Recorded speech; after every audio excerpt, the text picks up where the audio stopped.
We play the Bruins crapping their pants in the final minutes again because Jim Murray wants to open Bruins, so Murray, fire away. Yeah, your can't-close Bruins up to their old tricks again Saturday night. They blow the game to the Vancouver Canucks. I'm sure many of you were like me. When it gets to 2-1, you're feeling, well, here we go again, because as you said right off the top, Mazz, like we've seen this too many times this year, how they're going to blow this game. And it had all the greatest hits that this Bruins team has this year, soft in front of the opponent's net. The excruciating inability to clear their own zone. And then it was capped with a new one, which you heard with Judd and Bob on the call. Your captain, Brad Marchand, leading by example by lollygagging his ass back to the bench. And good on Bob Beers for calling it out, too, because at the time, and I fell into this, too, it's like, DeBrusque, get on the ice. No, you go back and look at it. Marchand's taking his sweet-ass time getting back, and you get, which almost feels like an impossible thing for me to happen. Too many men in the ice on a 3-on-3? This is how you start your overtime? Like, that's crazy to me that happened, and what do you think ends up happening? The Canucks end it moments later, and everyone goes to bed pissed. And just quickly as an aside, because you also heard it there, Simple Minds, Don't You Forget About Me is the worst goal song I've ever heard in all my years watching hockey. That's what the Canucks have. And I know people are sick of Zombie Nation and all that. That's the worst goal song ever. Be that as it may. I think that's the worst loss of the season, but is it even? Like, they're all the same. All these losses, especially recently, they're all the same. And it's the same problems over and over again. And it also turns out the coach might be part of the problem, too. I saw this on Twitter from, I want to give credit here. This guy that does a Bruins podcast called the Short Shift Podcast. And he tweeted, Mason Lohrei did not play the final 8 minutes. When he left the ice on his final shift, the Bruins were up 2-0. They lost 3-2. The way the coach manages the bench is hurting the team. It's not working. Stop doing it. And he also broke down with this little tweet that, Lohrei, has been good for them. You want to keep him on the ice, and this has also been, our whole lives, part of the Bruins' problem. They hate playing young players. He shouldn't have been taken off the ice and basically benched at that point, and they end up blowing that game. So it's frustrating. And then today, the timing of this blows, too, and I get it. Prices are going up for everything. It's capitalism and all that. But I see Kevin Paul DuPont of the Boston Globe tweet, wallet update, Bruins announced average of, or blended, a blended increase of 9.5% in cost of their season tickets for 24-25 season. You get one Fluke Cup in 50 years, and now you're telling people you're increasing the prices? It's a blended increase. Yeah, blend it up. Blend it up for the people. It's the timing of that blows, too. It's just a terrible look. Your point on Lohrei, how do you expect him to get better if you won't play him in the regular season in the final minutes? How do you expect him to get better? What, you think that's going to give him proper training for, postseason and what have you? What happens when you start playing him in the playoffs? No, they'll be extra He craps his pants, and then you can't play him in the playoffs. So you got to play him in the regular season. What, you're afraid to lose a regular season game with a young guy out there? But you're okay losing it with veteran guys out there? That's the stupidest thing ever.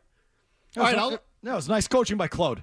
I mean, Montgomery. Hi, guys. How are you? Hi, good, you? Good. Peachy, sorry I'm late. I'm sure you've already started the festivities, meaning it's a re-entry Monday. It is. So we're going to treat it like a Friday with opening takes because all four, I'm sure you've gone through that whole spiel? I have. Okay, so Murray went first. You go second. Yes, I'll go second. I'm going to open with the Celtics, who beat the Knicks 116-102 on Saturday night. I think that was the final. I might be a little off, but it was somewhere in that neighborhood. So let me ask you this question. Murray, I don't know if you watched the game. Felger, I don't know if you watched the game. Those of you out there, I don't know if you watched. But you know what I noticed in this game? The Celtics finally did what we all have been screaming for them to do all year. Instead of just hucking up threes all night, they actually went to the basket because the Knicks couldn't defend the rim. So they went there over and over and over. They had 20 more field goals in the paint than the Knicks did in this game. 20. And they were in command of the game in the third quarter. They lapsed a little bit in the second. But it's the kind of thing we've been calling for all year.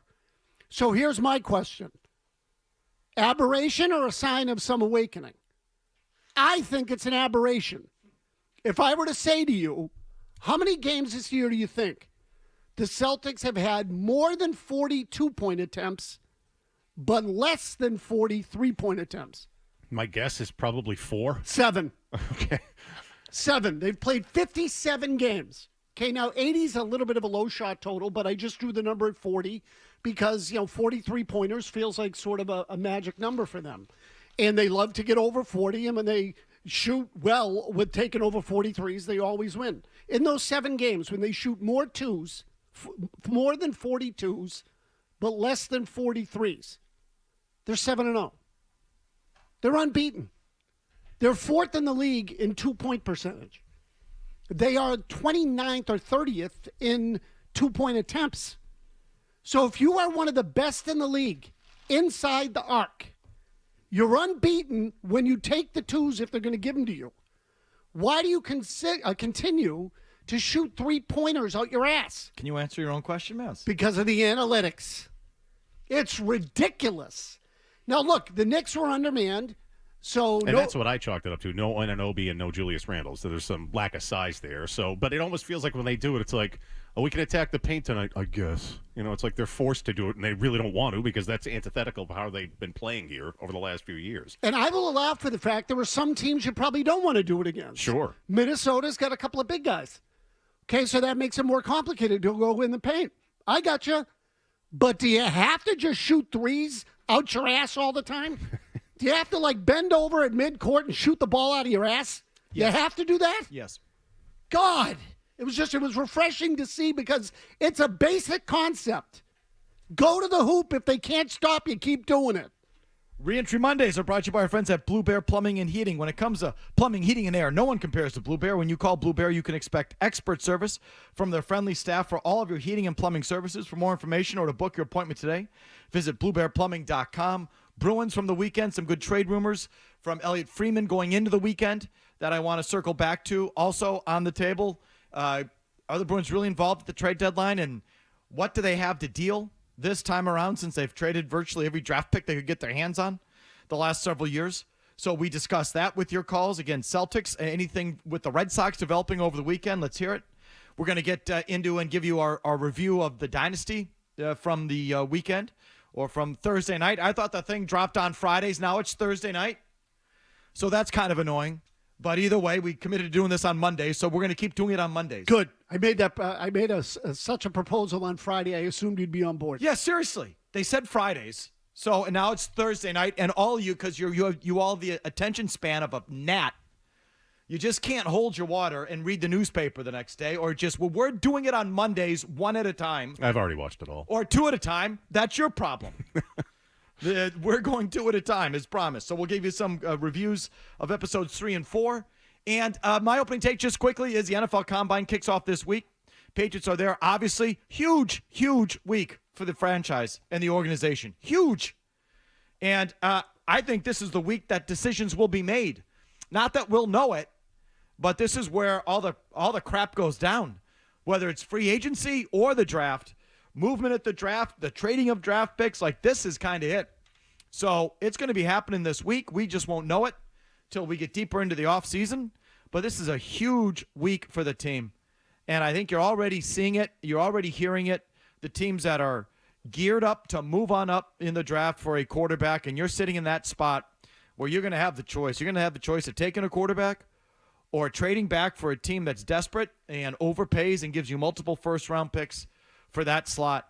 And Peter King, who retired this morning in print, also dropped into his retirement column that he's hearing that the Bears are trading out of 1. So he's just sort of slipped that in there. But maybe his last that little nugget of information as he goes into retirement. But he had the Bears, that from what he's hearing, not just what he thinks they should do, but what he's hearing, that they're trading out of 1. So has it already begun? And is there now going to be an auction on these picks, and can you get in on it? Remember, the Dolphins got 3 first-round picks for trading with the Niners in the Trey Lance year, picking up 3 first-round picks going from 3 to 12. And Daniel Jeremiah at the NFL Network is giving you all the based on the trade chart, value chart, that thing, what the Pats could expect if they trade down to 11 with Minnesota or 13 with Vegas, and you're talking multiple first-round picks, multiples. And to me, that's a huge call. That's a huge call. Do they have the right people in place to make that call? Who's making that call, and how do we feel about the decision-making down there?